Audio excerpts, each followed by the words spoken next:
రైతు భరోసాకు రాష్ట్ర కేబినెట్ ఆమోదం. వ్యవసాయ యోగ్యమైన ప్రతి ఎకరాకు ఏడాదికి 12,000 పంట పెట్టుబడి సాయం ఇస్తామన్న సీఎం రేవంత్ రెడ్డి. భూమి లేని రైతు కూలీలకు కూడా 12,000 సాయం అందించాలని నిర్ణయం. ఈ నెల 26 నుంచి కొత్త రేషన్ కార్డులు జారీ చేస్తామన్న ముఖ్యమంత్రి రేవంత్ రెడ్డి. పాలమూరు రంగారెడ్డి ఎత్తిపోతల పథకానికి మాజీ కేంద్ర మంత్రి సూదిని జైపాల్ రెడ్డి పేరు పెట్టాలని తెలంగాణ కేబినెట్ నిర్ణయం.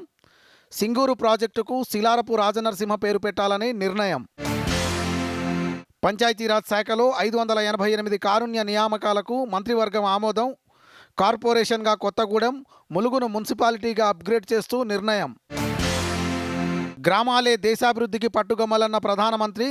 దశాబ్దాలుగా అభివృద్ధికి నోచుకొని ప్రాంతాలకు సైతం తమ పాలనలో సమాన హక్కులు లభిస్తున్నాయని మోదీ వెల్లడి. తెలుగు భాషను పరిరక్షించుకోవాల్సిన బాధ్యత ప్రతి ఒక్కరిపై ఉందన్న కిషన్ రెడ్డి.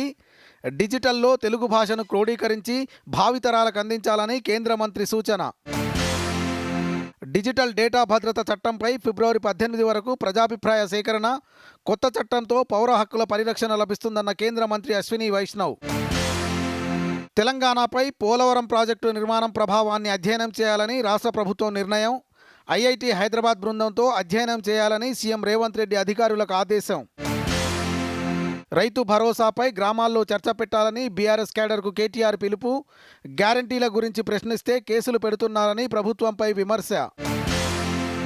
29 మందితో ఢిల్లీ అసెంబ్లీ అభ్యర్థుల తొలి జాబితా విడుదల చేసిన బీజేపీ.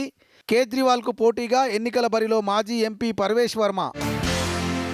గచ్చిబౌలి స్టేడియంలో 11వ Telangana state masters athletic championship పోటీలు.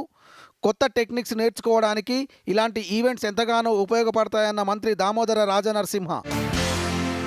నేడు ఢిల్లీలో 12,200 కోట్ల విలువైన ప్రాజెక్టులకు ప్రధాని శ్రీకారం.